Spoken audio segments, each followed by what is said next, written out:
अगर शादी के बाद एक औरत की ना ही बेकार हो जाए तो क्या ये इज्जत कहलाएगा या फिर जुर्म?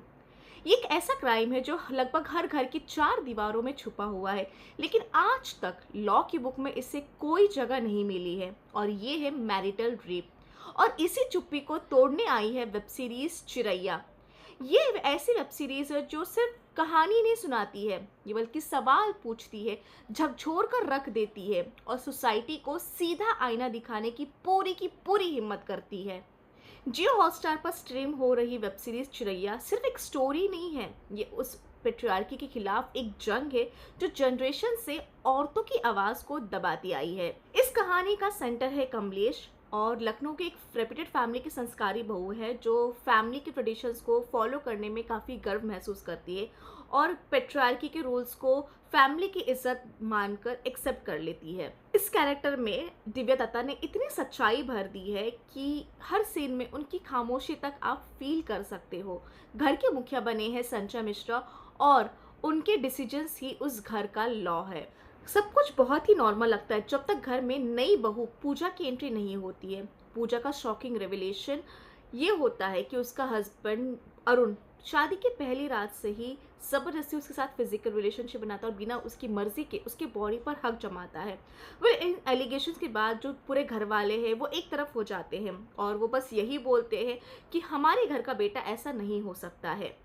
पर जब सच सामने आता है तो एक बहू, एक जेठानी और एक औरत तीनों ही अंदर से टूट जाती है। अब सवाल ये नहीं रहा कि ये गुनाह हुआ है या नहीं, अब सवाल ये हो जाता है कि जब लॉ ही साथ ना दे तो जस्टिस का रास्ता कहाँ से निकलेगा। डायरेक्टर शशांक शाह ने मैरिटल रेप जैसे सेंसिटिव इशू को बिना सेंसेशनल बनाए, बिना शोर मचाए, बहुत ही हॉनेस्टी के साथ ऑडियंस के सामने प्रेजेंट किया है।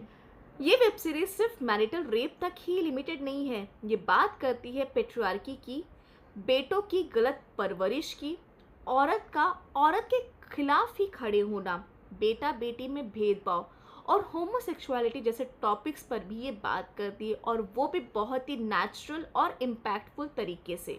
इतने स्ट्रॉन्ग इश्यूज के उठने के बावजूद जो इसका एंड है, इस सीरीज का जो एंड है, वो थोड़ा सा इनकम्प्लीट सा लगता है, क्योंकि लड़ाई जो है वो औरतों से शुरू होकर औरतों पर ही खत्म हो जाती है। मेल कैरेक्टर्स के अंदर जो गिल्ट, जो रियलाइजेशन दिखनी चाहिए थी, वो पूरी तरह से एक्सप्लोर नहीं करती है। चिरैया परफेक्ट नहीं है, लेकिन ये बहुत ज़रूरी है।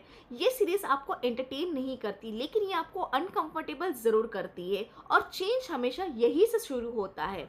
चिरैया वेब सीरीज कई हद तक हमें ये सोचने पर मजबूर कर देती है कि अगर लॉ चुप है, फैमिली चुप है और सोसाइटी भी चुप है, तो क्या शादी के नाम पर किसी के बॉडी पर हक जमा लेना नॉर्मल है, या फिर हम सब मिलकर इस क्राइम को नॉर्मलाइज कर रहे हैं? ये मुझे कमेंट में बताओ। जाओ चिरैया देखो, जो कि जियो हॉटस्टार पर स्ट्रीम हो रही है, सो आप इसे देखो। मुझे कमेंट में बताओ कि आपको कैसी लगी, और साथ ही साथ इस वेब सीरीज़ को देखने के बाद आपके मन में क्या सवाल आया, आपको क्या लगा, ये मुझे कमेंट्स में बताओ। और ऐसे ही मूवी और वेब सीरीज़ रिव्यूज़ के लिए मुझे फॉलो करना बिल्कुल ना भूलें।